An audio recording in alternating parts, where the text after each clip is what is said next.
Hi மக்களே, last Saturday மொயன் மசாலாவோட first year ஆனிவர்சரிக்கு தான் நாங்கள் போயிருந்தோம்.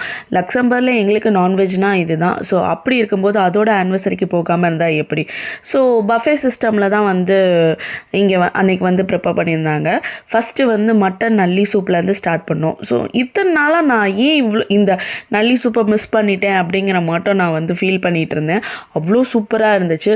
அதுக்கப்புறம் chicken biryani, chicken tikka, pulao, samosa, naan uthappam, mushroom gravy and chicken கிரேவிலாம் அவ்வளோ சூப்பராக இருந்துச்சு. ஈவன் அதை ராஜு எடுக்க போகும்போது ஒருத்தவங்க சிக்கன் கிரேவி சூப்பர் அப்படின்னு சொல்லிட்டு அவர்கிட்ட சொன்னாங்களாம். ஸோ அவர் நானும் சாப்பிட தாங்க வந்தேன் அப்படின்லாம் சொன்னதாக சொல்லிட்டு இருந்தார். அண்ட் ஃப்ரூட் கஸ்டர்ட் எல்லாமே அவ்வளோ சூப்பராக இருந்துச்சு.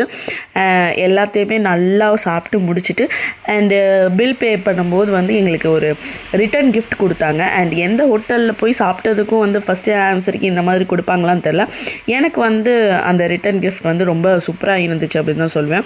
ஒரு பேக் மொயன் மசாலா அப்படின்னு சொல்லி லோகோ போட்டு அண்ட் ஒரு ஃபோன் ஸ்டாண்ட் ரெண்டுமே எனக்கு ரிட்டன் கிஃப்டாக கொடுத்துருந்தாங்க. அவ்வளோ சூப்பராக இருந்துச்சு. ரெண்டுமே யூஸ்ஃபுல்லான ரிட்டன் கிஃப்ட் தான். அதனால் thank you Moyan masala for giving this return gift. அடுத்த வீடியோவில் பார்க்கலாம். தேங்க்ஸ் ஃபார் வாட்சிங். பாய்.